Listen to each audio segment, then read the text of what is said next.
C'est dans le cadre du programme de PIE, programme d'insertion des porteurs d'idées d'entreprise, visant à apporter un accompagnement technique et financier aux populations actives congolaises désireuses d'entreprendre, que le Fonds national d'appui à l'employabilité et à l'apprentissage FONEA a signé le 11 juillet dernier à Brazzaville avec le groupe Chardon Farrell, un établissement de microfinance de deuxième catégorie, offrant des services financiers appropriés et adaptés à la création de micro, petites et moyennes entreprises.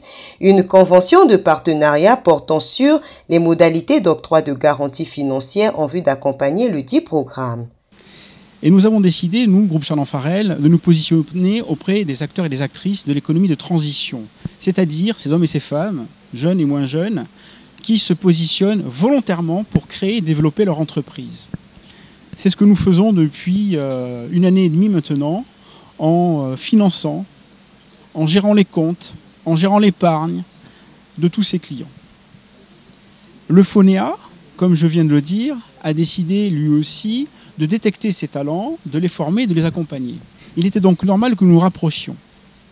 Le long terme maintenant, il ne s'agit pas simplement de former des jeunes pour qu'ils se retrouvent ensuite sur le marché et soient écrasés par les tâches quotidiennes.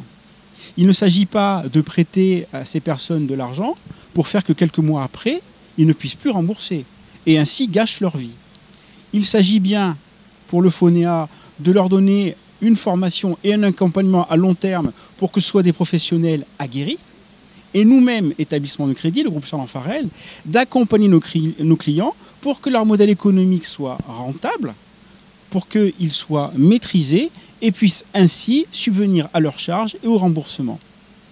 Ainsi, nous pouvons continuer à leur faire confiance et à faire des crédits, eux, j'allais dire, à passer des bonnes nuits et en même temps à avoir un commerce rentable et durable. Le directeur de l'apprentissage du FONEA n'a pas manqué de s'exprimer. Le FONEA s'est résolument engagé dans les actions de formation avec des orientations précises. Former les jeunes pour qu'ils travaillent pour les autres, les emplois salariés, mais former aussi pour que les jeunes travaillent pour eux-mêmes.